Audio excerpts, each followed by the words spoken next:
Bonjour Naomi. Il y a quelque temps, tu m'as demandé comment on peut résister face aux pressions du mariage. Tu commençais à vivre un genre de situation, des questionnements autour de toi. Et même à l'intérieur de toi, tu avais des questionnements au sujet du mariage. Et ça te mettait une certaine pression. Et tu te demandais comment on peut gérer ce genre de pression-là quand on a un certain âge, quand on a un certain bagage, quand on a certains acquis et qu'on n'est pas encore marié. Qu'est-ce qu'on devrait faire face au regard des autres, face à notre propre regard interne? Qu'est-ce que nous devons faire? Écoute Naomi, il y a dans les années 30, une jeune femme qui avait une réputation assez difficile et allait puiser de l'eau au puits. Et arrivée au puits, elle fait la rencontre de quelqu'un, Jésus. Et Jésus qui lui demande de l'eau à boire, donne l'occasion de partager sur la vie de la fille. Et Jésus va lui révéler que lui, il peut lui donner le genre d'eau que si elle boit, elle n'aura plus soif. Et rapidement, il va sauter dessus. Il va dire, donne-moi de cette eau-là que je n'ai plus soif. Il lui dit, va chercher ton mari.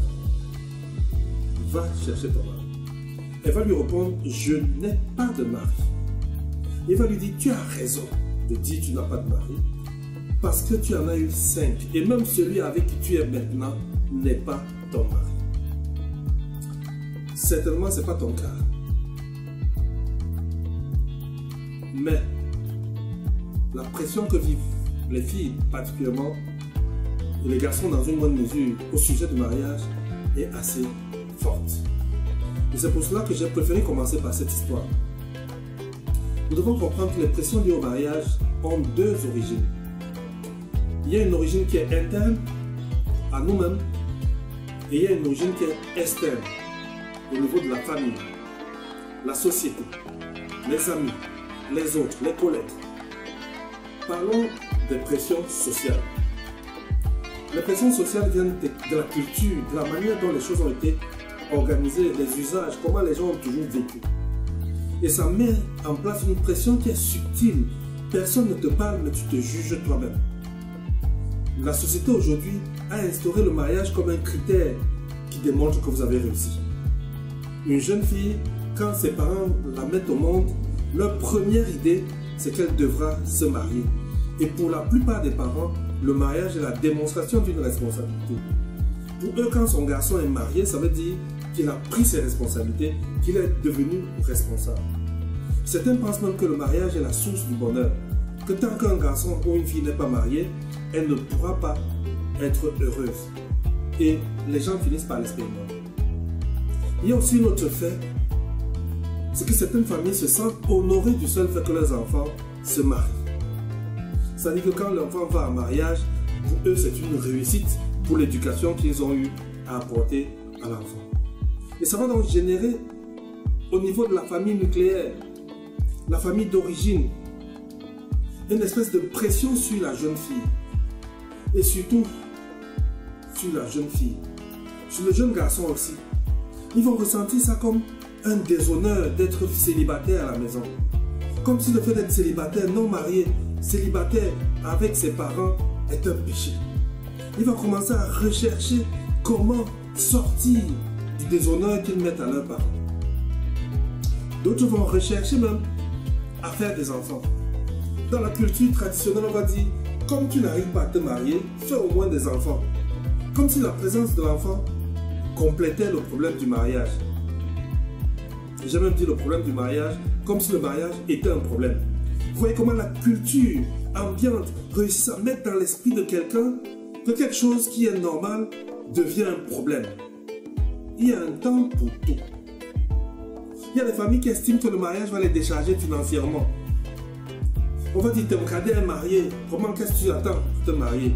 Comme s'il y avait un ordre, hein, que comme l'un est né avant l'autre, il doit forcément se marier avant l'autre. On va te citer tes amis qui sont mariés. Et l'église va faire une telle promotion du mariage que les célibataires vont s'en sentir malheureux. Dès qu'un célibataire veut dire un mot, on dit tu n'es pas marié, c'est aux mariés qui peuvent dire un mot ici. Et cette pression-là vont amener nos jeunes filles à accepter des demandes en mariage inappropriées. Ça va amener nos filles à réfléchir sur le mariage matin, midi, soir, sujet principal du mariage. À cause de cette pression, cette pression. Et cette pression va générer à l'intérieur de la personne même une espèce de pression personnelle. C'est-à-dire qu'il y a comme si on s'ennuie, comme s'il y a une pression à l'intérieur. La jeune fille a soif, elle veut absolument se marier. J'ai été très content de rencontrer une jeune dame dernièrement. J'espère qu'elle va voir cette vidéo. Elle m'a dit, je me marie pas tant qu'un certain nombre de critères objectifs n'ont pas été réalisés. Et elle démontrait qu'elle n'a pas peur. On a fini par mettre dans l'esprit de certains qu'il y a une certaine insécurité à être célibataire. Et qu'il fallait très rapidement plonger dans le mariage. Il fallait entrer dans le mariage rapidement de peur de terminer sa vie célibataire.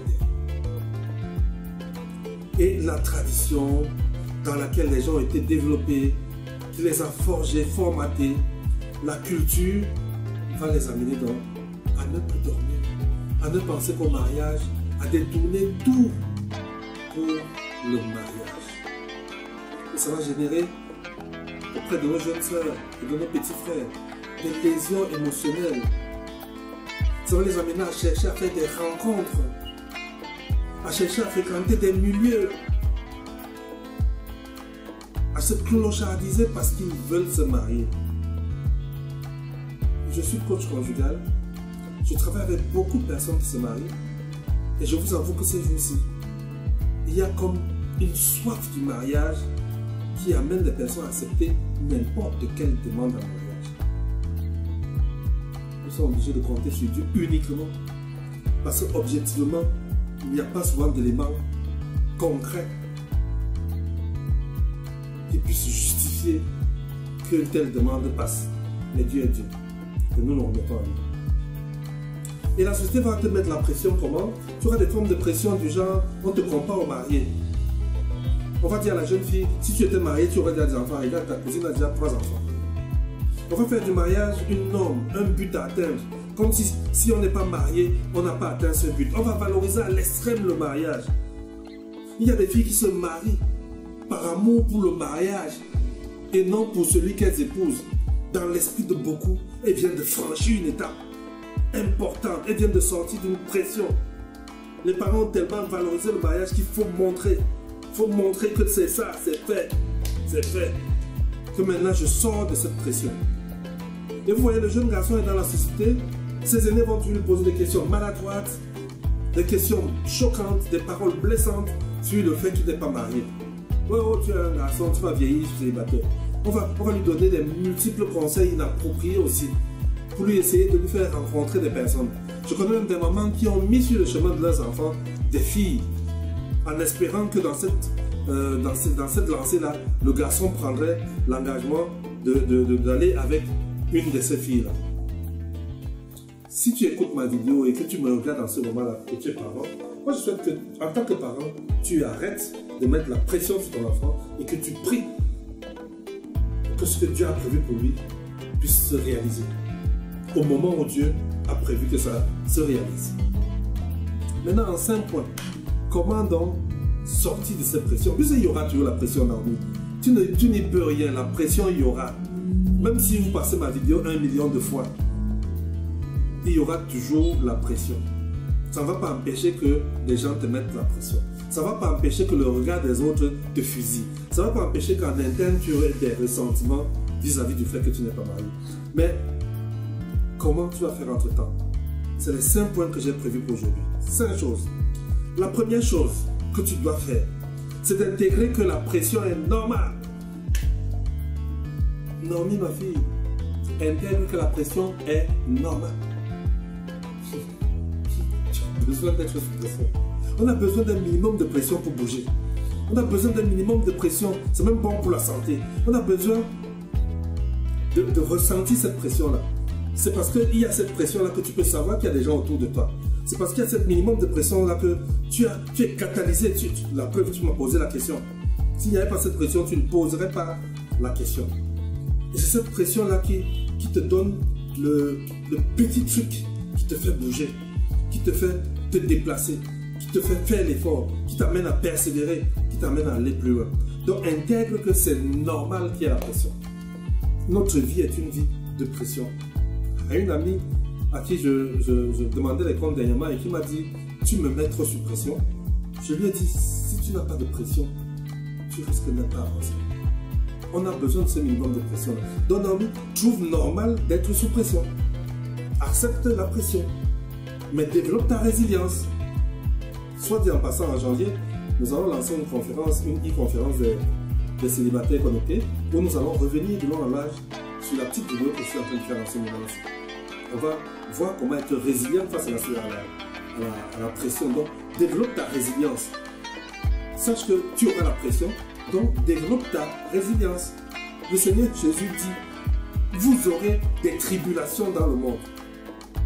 Mais prenez courage, parce que le résultat est connu, il a vaincu. Donc, ce n'est pas anormal d'avoir ce genre de choses. Ce n'est pas anormal de le vivre. Bien au contraire, parce que tu l'auras vécu, une fois marié, tu pourras te souvenir et tu pourras être un bon conseil pour ceux qui ne sont pas mariés. Tu pourras être un meilleur support pour celles et ceux qui ne sont pas mariés, pour être passé par la pression. Accepte la pression. La deuxième chose par rapport à la pression, c'est qu'il faut, au moment où ça arrive maintenant, tu vas poser la question, apprends à te connaître toi-même. Qui es-tu? Qui es-tu? Lors des conférences que je fais avec les célibataires, j'ai toujours posé cette question. Si aujourd'hui le mariage était une forme de commerce et que tu devais te présenter comme un produit commercial pour attirer les potentiels futurs conjoints, tu dirais que tu es qui? Connais-tu toi-même? Est-ce que tu connais tes forces? Est-ce que tu connais tes faiblesses? Est-ce que tu connais ton potentiel? Connais-tu toi-même? Et donc la deuxième chose, j'ai dit le premier point c'est intégrer que la pression est normale. Deuxième point c'est il faut se connaître. Détecte où tu es. Qui es-tu? Qui es-tu? Qui es-tu? Pose-toi la question et réponds à la question je suis et tu détailles qui tu es en termes de force, de faiblesse, de potentiel, de capacité, qui tu es. Ça va te permettre de mieux travailler sur ta personne. Je te conseille même de lire, je l'ai dit la dernière fois, mon livret sur comment tailler le profil de son futur conjoint.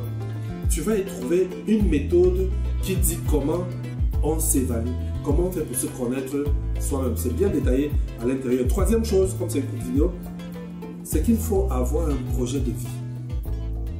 Dans Jérémie 29, le verset 11, la Bible dit, et c'est Dieu qui parle, car je connais les projets que j'ai formés pour vous. Dieu a des projets pour toi. Quels sont ces projets? Les connais-tu? Dieu t'a amené dans un cheminement. Dieu a créé des circonstances. Dieu t'a donné un potentiel. Dieu t'a donné des compétences en vue de ce projet-là. Et donc, depuis ça a commencé, connais-tu ce projet? Au lieu de réfléchir trop à la pression, réfléchis mieux sur le projet. Quel est ton projet de vie? Parce que le projet de vie que tu as va déterminer comment tu vis la pression. Parce qu'il y a des gens qui vivent la pression comme quelque chose de normal, un chemin, parce qu'ils savent où ils vont, ils savent à quelle étape ils sont, et ils savent que cette pression, c'est parce que les autres ne sont pas au courant de là où ils vont, et ils supportent mieux, parce qu'ils comprennent que leur destin avance, qu'ils sont en train d'aller vers la destinée, vers là où Dieu les a prévu qu'ils aillent. Et le quatrième point, c'est qu'il faut avoir des bons principes. Il faut avoir des bons principes. Il faut avoir des bons principes. Jésus en parle à la femme samaritaine. Il lui dit, celui qui boira de l'eau que je lui donnerai n'aura jamais soif. Mais de son intérieur va couler, va jaillir une source d'eau qui y aura à l'intérieur de la personne. Quels sont tes principes qui garantissent que tu es ce genre? Que la soif du mariage ne soit plus quelque chose qui te persécute, qui t'oblige à aller chercher le mariage. Quels sont ces bons principes que tu as développés? Vraiment, je t'exhorte à faire la conférence, la e-conférence de célibataires connectés. En description, il y aura le lien pour s'inscrire à cette conférence-là. elle se tiendra uniquement en ligne. Donc, quel que soit le pays où tu es, la zone du globe où tu es, du monde où tu as une connexion Internet fiable, tu pourras participer à cette conférence. Mais c'est une conférence qui sera fermée. Donc, il vaut mieux s'inscrire avant le début de la conférence. 5e point, c'est savoir assumer ses positions. Tu n'es pas marié, mais tu n'es pas marié, ça veut dire que tu n'es pas marié. Tu ne peux pas être non marié et en même temps marié. Mais tu as donc besoin d'assumer le fait que tu n'es pas marié et vivre comme quelqu'un qui n'est pas marié avec les conditions de celui qui n'est pas marié. N'essaye pas d'être marié sans être marié. Assume ta position d'être non marié. Et Dieu t'a donné cette capacité-là dans Luc 10, le verset 18 à 19. Il a dit que tu peux marcher sur les choses les plus compliquées comme les scorpions, les serpents. Toute la puissance de l'ennemi, tu peux marcher dessus. Cela veut dire que cette pression n'est rien quand tu sais que le Seigneur te dit « j'ai vaincu », que ton résultat est connu. Tu n'es que dans le cheminement qui te mène au résultat. Mais tu ne sauras pas quel est le résultat si tu ne fais pas la conférence avec nous, si tu ne découvres pas. Ça peut être par toi-même, par un leader, par un aîné. Ce qui est prévu pour toi et où est-ce que tu en es. C'est pour cela que je veux que tu prennes conscience que c'est parce que tu auras cultivé les bons principes, parce que tu sauras qui tu es, parce que tu comprendras que la pression est quelque chose de normal, parce que tu sauras que tu as besoin d'avoir un projet de vie, que finalement, toute la pression du monde, en kilos, je crois que la pression c'est un jour ou quelque chose de très pour toi, mais quel que soit le niveau de la pression que tu vas avoir, tu seras capable de surmonter. Tu seras capable de surmonter. Peut-être que toi qui viens de me suivre, tu as aussi une question et tu voudrais qu'on apporte une clarification, sachant que la clarification va aider aussi un grand nombre à être dans la connaissance. Envoie ta question à question au pluriel @familleacœur.net. Question @familleacœur.net. C'est écrit dans la description de cette vidéo. Si cette vidéo a touché ton cœur, partage-la aux autres, permets aux autres aussi de découvrir qui est Famille à Cœur et quels sont les programmes que Famille à Cœur peut avoir pour la personne. Que Dieu te bénisse, Naomi. Que Dieu bénisse tous ceux qui regardent cette vidéo. Et à la prochaine.